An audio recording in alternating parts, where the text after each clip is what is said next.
महाभारत युद्ध, धर्म और ज्ञान का महाकाव्य। इसके महान योद्धाओं और शासकों में युधिष्ठिर धर्म के प्रतीक के रूप में जाने जाते हैं। लेकिन क्या सत्य के प्रति उनका अटूट पालन हमेशा एक वरदान था, या क्या यह उनके लिए सबसे बड़ी चुनौतियों का कारण बना? आज हम युधिष्ठिर की कहानी को उजागर करते हैं, एक ऐसे राजा जिन्होंने कभी झूठ नहीं बोला। सबसे बड़े पांडव के रूप में जन्मे युधिष्ठिर न्याय के देवता, धर्म के पुत्र थे। बचपन से ही उन्होंने बुद्धि और धैर्य का परिचय दिया। अपने भाइयों के विपरीत जो युद्ध में माहिर थे, वह धर्म और सत्य की शक्ति में विश्वास करते थे। लेकिन क्या छल से भरी दुनिया में यह गुण पर्याप्त था? हस्तिनापुर के दरबार में उनकी सबसे बड़ी परीक्षा तब हुई जब दुर्योधन ने चालाक शकुनी के साथ मिलकर उन्हें पासा खेलने के लिए आमंत्रित किया। राजसी शिष्टाचार से बंधे युधिष्ठिर मना नहीं कर सके। एक के बाद एक वे हार गए। अपनी संपत्ति, अपना राज्य, अपने भाई और यहां तक कि अपनी पत्नी द्रौपदी भी। अपमान के बावजूद उन्होंने धर्म के प्रति अपने समर्पण को नहीं तोड़ा। लेकिन क्या यह धार्मिकता थी या लाचारी?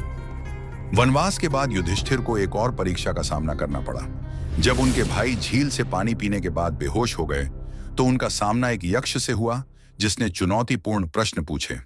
धैर्य और बुद्धि के साथ युधिष्ठिर ने उन सभी सवालों के जवाब दिए।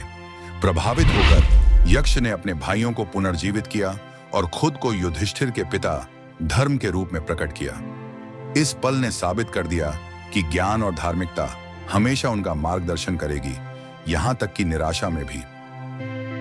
जब कुरुक्षेत्र युद्ध शुरू हुआ तो युधिष्ठिर ने अपनी सेना का नेतृत्व न्याय के साथ किया। लेकिन युद्ध में कठिन विकल्पों की आवश्यकता थी। द्रोणाचार्य को हराने के लिए उन्हें धोखा देना पड़ा।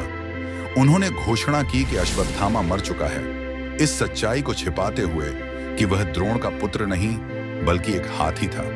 इस पल ने उन्हें तोड़ दिया। क्या उन्होंने अपने सिद्धांतों के साथ विश्वासघात किया था? धर्म हमेशा स्पष्ट और आसान नहीं था। दशकों तक धर्मपूर्वक शासन करने के बाद युधिष्ठिर अपने भाइयों और द्रौपदी के साथ हिमालय की ओर अपनी अंतिम यात्रा पर निकल पड़े। एक एक करके उनके प्रियजन गिरते गए, फिर भी वे अकेले ही चलते रहे, कभी पीछे मुड़कर नहीं देखा।